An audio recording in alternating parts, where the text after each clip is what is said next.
उस कमल में अष्टदल हैं, वो अष्टदल वाला कमल है, और उस एक एक दल पर एक एक अष्ट सखी, एक एक सखी विराजमान है।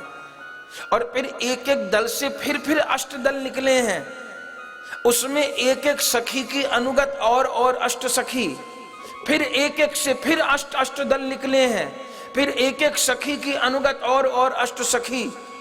ऐसे वो कमल असंख्य दल वाला होकर विराजमान है।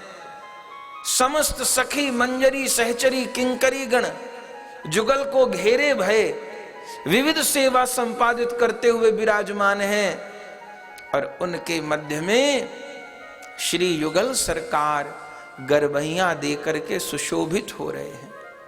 ये गोलोक की झांकी है, ये गोलोक में प्रिया जी और सखियों का प्रादुर्भाव का वृतांत है।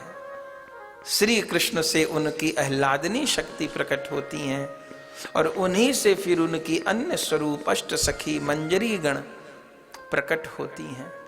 इसलिए पहले किंकरी मंजरी गण की कृपा प्राप्त होती है, सखियों की कृपा प्राप्त होती है, फिर श्री जी की कृपा प्राप्त होती है। इसीलिए जब वृंदावन लोप हो गया था तो स्वयं श्री जी ने ही अपनी प्यारी सखी मंजरी किंकरी गण को आचार्य रूप में प्रकट किया। हमारे वृंदावन के जितने आचार्य हैं वे सब श्री जी के नित्य परिकर हैं।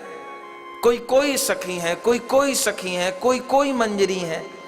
सब आचार्यों ने आकर के फिर से लौकिक दृष्टि से भी वृंदावन को प्रकट किया, और उस दिव्य वृंदावन को कैसे पाया जा सकता है, उन नित्य श्यामा श्याम की नित्य सेवा को कैसे पाया जा सकता है, उस मार्ग को भी प्रकट किया।